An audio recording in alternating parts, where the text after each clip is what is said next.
Hi, I'm Marian Shuck. I am the host of Let's Talk Hope, a podcast devoted to honoring donor families, having conversations with recipients, subject matter experts about the importance of organ and tissue donation. Today, I'm honored to have my colleague, Dr. Sam Ho, who is the director of our laboratory. The lab is one of my favorite places at Gift of Hope. Sam, thank you so much for being here today. Thanks for having me. So, Sam, tell us a little bit about your journey to organ and tissue transplantation. Good question.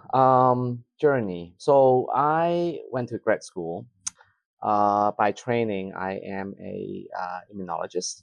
So I study the immune system of the human, and then I met some good people, and one of which it's one of my mentors. He is a blood banking transfusion medicine doctors. And then he is also overseeing the matching transplant laboratories when I was at Baylor in Texas. So he just kind of grew me into what he was and into this journey. And so I finished my school and then went to University of Michigan, did my postdoctoral training, and then 3 years later, then I had an opportunity to really finish up my training at Gift of Life, Michigan, which is another organ procurement organization in Michigan. Then that's how my journey started, like officially started in this arena. I did not know that you went to Baylor. It's always 6 degrees of separation. And the reason why I mentioned Baylor is my brother, as you know, is being listed for a transplant. And I did workup at Baylor. He got off and now he's getting back on the list, but hopefully the transplant is going to happen at Baylor and I'm going to be his living kidney donor. So Oh, really? that's pretty cool. Amazing. So tell me your trajectory from lab to Michigan to lab to Gift of Hope and the evolution of sort of organ and tissue donation since you started. Well, things change a lot, especially as you know, in recent years. It was a bit more, I think, initially a bit more, I wouldn't say chaotic, but it's not as well run as it is today, in my opinion. There are a lot of silos in the organ and donation industry, transplantation as well. But overall, it's been going really good, I think, and we get more people transplanted every day compared to 10, 20 years ago. So that means our system actually is improving and is working. So yeah, I think it's been great. And I think in recent years, there are a lot of media coverage of our industry. That's nerve-wracking. But I think overall it's heading into the right direction. And I'm not going to go into the detail, but as you know that, our donation system in the world is, one of the best. In terms of being as a opt-in system, compared to Spain or, we have tens of thousands of donors every year. I think our donation system pretty mature. So overall, I think it's great and it can only be better. Yeah, tell us a little bit about being a lab director, and were you always a lab director, or was this a position that was created for you? And how have you evolved as a lab director? So as I mentioned earlier, I by trade I'm I'm an immunologist, trained as an immunologist, and I met some good people that they kind of grew me into what they were doing as a lab director. So our field is very specialized in immunology, specializing in transplant immunology, trying to match patients to the donors. So after finishing, grad school, and I did my postdoctoral training at University of Michigan, and then had the opportunity to move over to Gift of Life, Michigan, to finish my training there. So once I finished my training, get credentialed, certified. Then my mentor retired, and then I spent additional 6, 7 years before I moved to Gift of Hope in Chicago. And what's the most important aspect of being a lab director? What's your role like? That's a good question. What is my role like? Sometimes, after a busy day, I don't really know what I've done, in that day. So I think what I enjoy the most is that knowing behind the scene we match the right donor with the right recipient and vice versa. That these recipients have been waiting for organ transplant for days, months, sometimes years, sometimes decades, knowing that someone's life is going to be changed because of this opportunity. It's very satisfying. It's very rewarding. As you may know, sometimes our work, just don't happen between 9 to 5. I've been on call for the past 16 years, every day, and sometimes phone call happened at 2, 3, 4 in the morning. But having this, knowing someone is going to be helped and saved, it's kind of the driver to, get me up in the morning and to turn on my computer and look at stuff. And tell us a little bit about the lab. What goes on in the lab day to Mm. day, and why have you been on call for the last 16 years, and why do you have to get up at 2, 3 o'clock in the morning? So, as you may know, the laboratory mainly focusing on 2 areas. One is to do the matching, which I'll come back in a minute. Another part is to do infectious disease screening for potential donors. So we make sure that the organs are safe to transplant. Not necessarily that we would exclude people with certain kind of diseases or infection. We just want to match the right donor with the right recipient. So on the matching side is where we, based on genes, based on genetics, based on DNA, we do genotyping on the patient recipient, and try to find the best match possible to prolong for the graft survival, so that the organ transplant can last as long as it could be. And sometimes, for some urgent patients, heart patients, lung patients, liver patients, they need a transplant like now, right? And sometimes we don't have the opportunity to really find the best match, and we just have to make sure that it's like, as I explained in another video, that is our lab. Sometimes it's like doing a mini transplant in a test tube. Put the donor stuff, put the recipient stuff together to see if there's any reaction.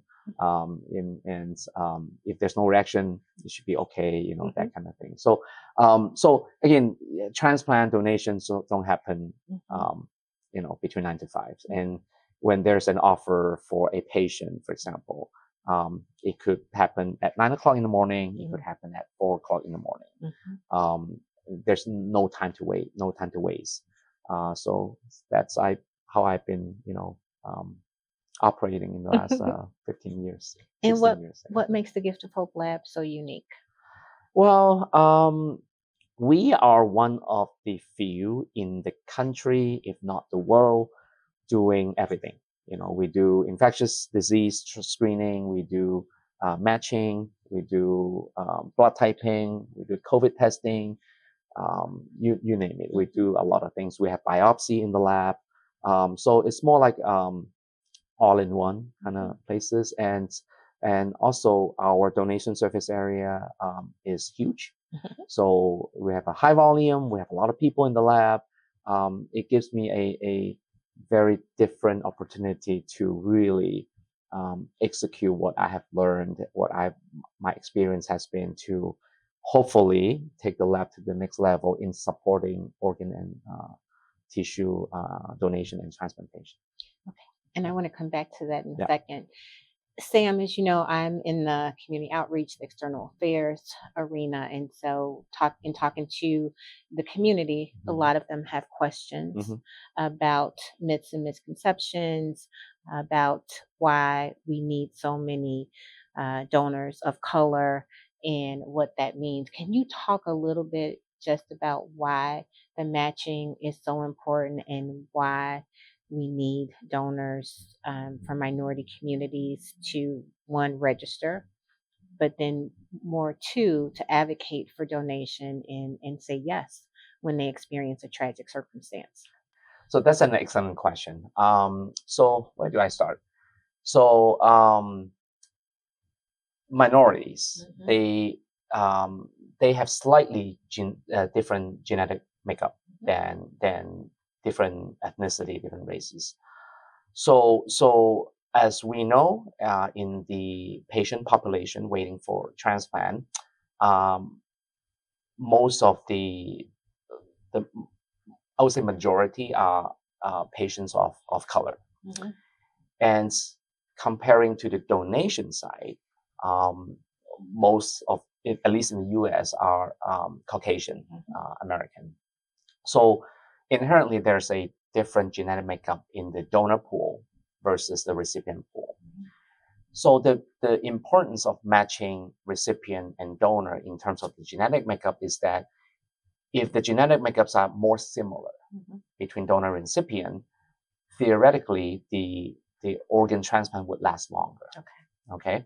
So that's why, when there's a living donor donation, especially living related donation, say, sibling to sibling or parents to son or daughter, and vice versa, those organ transplants tend to last much longer.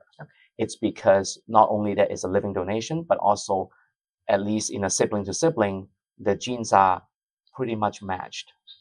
So with that in mind, if we can somehow have very similar composition of the donor population versus recipient population, that means to find a better match or to maximize the degree of matching between donor and recipient would also increase. So therefore, it is very crucial to have more donors in the donor pool, such that the sometimes more difficult to match patients would get a opportunity to live longer. So does it answer the question? It does. Can you talk about the actual matching process, and then why sometimes it's difficult and why some patients are on the list longer? That's a good question. So some of the patients would have sensitizing events, meaning that they have been sensitized to other human beings. How so? Pregnancy. You're sensitized to husband. Transfusion, which happens in a lot of kidney patients and also a lot of in heart patients. They get transfusion from blood donors. So those are unrelated individuals. And also previous transplant. So someone received a transplant, after 10 years it failed. This patient has already been sensitized to that previous donor. So for these patient population, to get a retransplant, especially or pregnant women who have been pregnant before, they have anti-donor antibody in their system already, meaning that these antibodies are actually not good for transplant. It actually increases the likelihood of rejection. So therefore, finding a better match for these patients, depending on the degree of sensitization, sometimes they are partially sensitized. Instead of waiting for 3 years, they may have to wait for 6 years, 7 years. But sometimes, imagine if a patient has been or has had 10 pregnancies, they have been sensitized 10 times over the course of their life.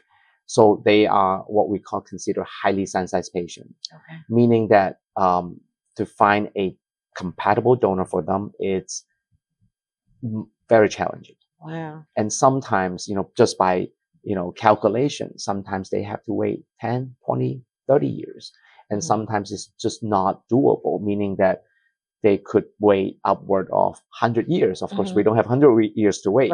So we have had to some other mechanism to get these patients transplanted. So the wait time between patients are just different. And and people who have had sensitization events like pregnancy, transfusion, and also previous transplants, in generally are much more difficult to match, to find the right donor. Right. In Illinois, when we have conversations with patients and people in the community, and they have concerns that transplant centers may tell them, well, you may have to wait 5 to 7 years.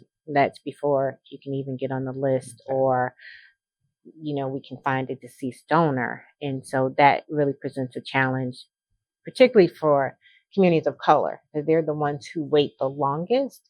And so I'm going to throw a personal curveball at you. Sure. Interesting enough, as I mentioned, I'm going to be hopefully living kidney donor for my brother. But the curve is, so I have a twin. The twin and I are O, and our younger siblings, so my brother and our youngest sister, are A's. Blood type. Yeah. Yeah, so we're O's and they're A's. Okay. Which is interesting. And so, but the younger sister, she can't donate. She has some challenges. Sure. So is that okay that I'm an O? You are O? I'm an O. My brother's an A. Absolutely. Okay. Absolutely. So I think that's a compatible, but not the other way around. Not the other way around. Right. Yeah. God forbid if you need, no, not the other way I got around. the twin. Oh, exactly. I got the twin. So O to A, it's compatible. O to A, it's compatible. And because a lot of people don't know those things, Sam, in the community, and I think there's a lot of myths and misconceptions about organ and tissue donation, and who can match, who can't match, and who can give to each other, who can't give to each other. And so I think it's very important that we understand the aspects of the lab and what the lab can do, because you all receive serologies for every recipient, correct? Mm-hmm. And so what do you do with those serologies? Well, we just analyze them, put them in our computer database. And if the time comes, they have enough wait time, accumulated enough score, they will go move to the top of the list. And then, depending on the organ offer, they might come up to the list. But if I can add one piece of information, which I think not many people would know outside of the transplant community, is that if there is a potential living donor for a patient, for some reason, whether it's the matching didn't pan out or blood type didn't match, they can still actually proceed to transplant through a mechanism called pair exchange. So I don't think a lot of people know that kind of mechanism. And I think in the Chicago area and across the country, there are many hospitals, they would enroll the patient, those kind of donor and recipient pair into pair exchange, which means it's swap. The donor A donate to recipient B, and then donor B donate to recipient A, that kind of simple exchange. So that would be, in your case, that would be if the donor, if I didn't match. Exactly. If I didn't match my brother, then I could go ahead and donate, and then he could get from someone else. Yep. No, that's good. And we try to talk about those things in the community because, as you know, there's a lot of myths and misconceptions in the media. There's a lot of scrutiny on organ procurement organizations. Absolutely. And so people have a lot of mistrust. And as a renowned researcher and someone who is really at the forefront of this, what do you say to people about trusting the process? That's a hard question. I came in with the trust already. I've had 20 years in this field. To your point, there are a lot of misconceptions out there, and there are a lot of conspiracy, if you will. I don't know what to say. I mean, this system is as fair as it can be, in my opinion. And most of us just want to do a good job, just want to help patients. And on the other hand, especially for us in our industry, in the donation industry, that not only we help patients, but we also help the donors, because they are at that point, the worst time of their lives. And we try to, what we do is to find a closure for them, as part of the grieving process. So I think, most of us, if not all of us, always have this purpose in our heart. And um, I, I really don't know, again, not knowing what really the misconception out there. I've seen some. It's just like ridiculous sometimes. It's like, how do you even come with that conspiracy? But I've been in this field for long enough, and it can be as fair as it can be. And God forbid, if I need a transplant, or my relatives need a transplant, I have no doubt, I have no concern at all, because I know that it will come, and then people in our industry will do the best of their job to get transplanted. I am, thinking of that, the misconceptions, the mistrust. What type of improvements have happened that would allow people to be able to feel comfortable and safe with what organ procurements organizations do, and to trust the organ and tissue transplantation process? That's a loaded question. But I think, at least what I've witnessed in the past 10, 15 years is that the donation system, and also the transplantation system, more so in the allocation system, has quite an improvement in the fairness. In the past, for example, most of the organs are being allocated locally, and once in a while regionally, but national sharing, it's rarely happened in the past. But in the past 5, 6, 7 years, the donation system has changed. That if there is a hard to transplant patient, for example in Illinois, this patient is actually eligible for all the potential organ offers around the country, from Alaska all the way to New York, to maximize the chance that this patient would get a compatible organ offer or transplant that would last forever.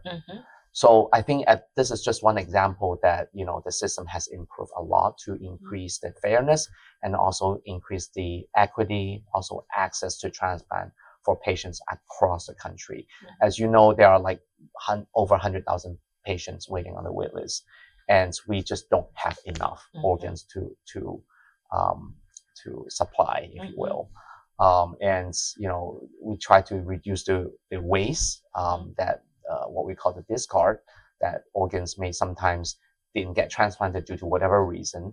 I think at least all the stakeholders and people in our industry trying our best to reduce that, such that more and more people can get transplanted. I think if you look at the data in the last 5, 10 years, the transplant number, donation number has increased every year.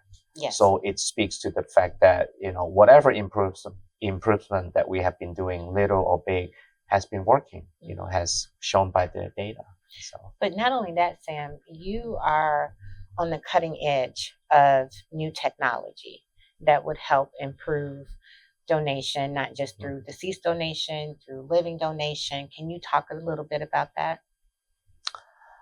Well, I wouldn't say cutting edges. It's like it's one of my hobbies, just to stay, abreast of what's going on out there. But I think you are a foremost authority. No. Having gone to Geneva with Dr. Wilkins to talk about it. No. So well, it's part of my graduate school project where my mentor had a vested interest in xenotransplantation, which is the potential use of non-human or non-human primate organs, namely pig organ, for human transplantation.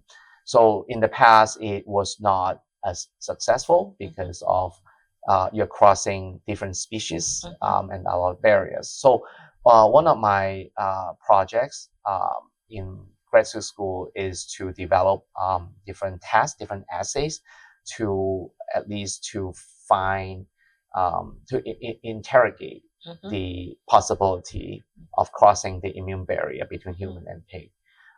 In the last 5 years, the science has improved a lot, and there are a lot of gene editing, genetically engineered pigs are now available.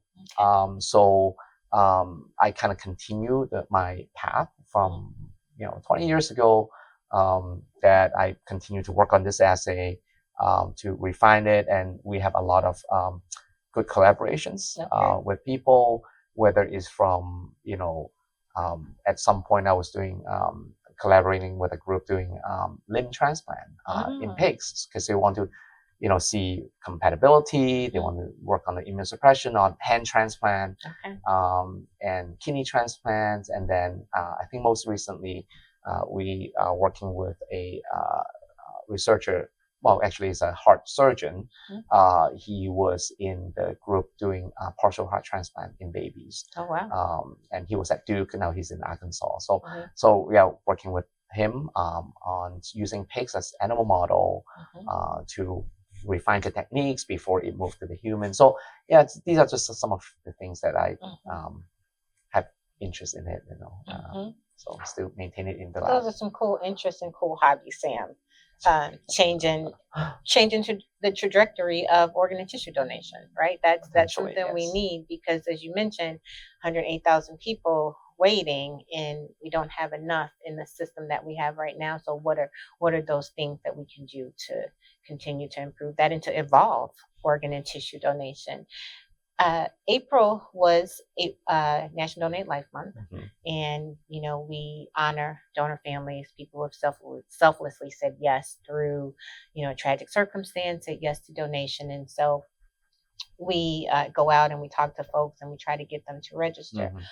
When we talk about going out and speaking to the minority populations who are, or just communities of color, well, I won't even say minority communities, but communities of color, about organ and tissue donation and how they should have the conversation with their loved ones. What was the conversation like in your household? Had you known about organ tissue donation before you started? Were you registered? And because I can tell you, let me tell you a quick story. So my grandfather was a World War II veteran. And when I started working at Gift of Hope in 2009, he was not happy, right? He was like, why would you want to go and do that? And he wasn't part of the Tuskegee experiments, but he knew about them. And, that just was like across a line in the sand, right? Don't cross this line. Don't do anything healthcare related. And so he really didn't understand organ and tissue donation. He didn't understand why I would be involved in something like that. And it took a lot to convince him that this was a good thing, and, to talk to him about that. Did you have any of those challenges in your family? No, not really, because I think as from the very beginning, I'm in transplant immunology, and this is kind of the trajectory that I've been going after. So no, we never had, to me, organ donation, tissue donation, it's just like, you go to a gas station and people ask you to donate $1. It's donation. It's altruistic. And yes, for donors, it's on the worst day of their lives. But there's a lot of different system in place to make sure that this is a legit, really donation. And so no, I never had any issues, to my parents, to my relatives, to even my own household, where my daughter got her license 2 years ago. She came home and was like, I got my license. And then it's like, I'm a donor. Okay, well, I didn't ask you, I didn't convince you, but okay, So yeah, it's a natural progress in the house. Yeah. Thank you for that, because I think it should be a natural conversation in every household. And what I say to people, even if you say no, you don't want to register right now, you should at least tell people what your wishes are, because you might be hesitant for whatever reason, but you really believe in it. In this country, 95% of people believe that organ and tissue donation is a good thing, but yet only 63% are registered. So there are a lot of people who have feelings about it. They just don't want to register their decision for one reason or another. And as we close today, I'd like to ask you this question that I pretty much ask everybody. What would you say to people who are hesitant to join the registry and what sort of advice would you give about organ and tissue donation? Well, being someone who has been in this field for quite some years, and as I mentioned, I just don't know what the misconception. I mean, I've heard of the misconception, but I think just trust the system, and then that all of us have goodwill. Is our life is short, can be short, and we just want to do good things. Make the world a slightly better place every day, and all these myths or misconception out there is just, in my opinion, it's just unsubstantiated. It's like sometimes it's like all these conspiracy. But knowing all of us here, we all have good heart, just want to do good things, and become a donor. And you never know, but more importantly, and when the time comes, if God forbid, when the time comes, this is the opportunity to leave a legacy, but also, in my opinion, is more like help my family grieve. It's part of the closure, if you will. And just very personal feeling about that. So it's hard to convince people, but just trust the system. And thank you for that, because Sam, earlier you mentioned that you've been at Gift of Hope 7 years, and a lot of people know what they don't know about you is that 7 years ago I lost my husband, and one of the faces I saw at the memorial services was yours, and I believe you had maybe started in May or June. March. Did you start in March? I'm sorry, and March, so but we hadn't, as you mentioned, we hadn't really had lots of conversations. And we knew each other, but we just hadn't had conversations because I'm in a different space. But you came to my husband's memorial service. Why? Why not? I say, I don't know. It's just natural. I mean, I need to be there. Yeah, like, and it touched me it's a colleague, so. and it's it's part of this work family, even though I didn't know you. But yeah, I think I don't know how to explain why, but it's just natural to me. And I think that's the best part of being part of the Gift of Hope family, is that we're there for each other. And while we don't always expect, like I didn't expect my husband to pass away, but the love and support that I received from Gift of Hope was unimaginable. It was just incredible. And so just want to say thank you for being there. And thank you for being a colleague. And thank you for coming to do the podcast. I think there are opportunities where we have to showcase the brilliance that is Gift of Hope, because OPOs don't always get that opportunity. So I like to be proactive instead of reactive, on the offense instead of the defense. So thank you for being here today. Thank you. It's been my honor.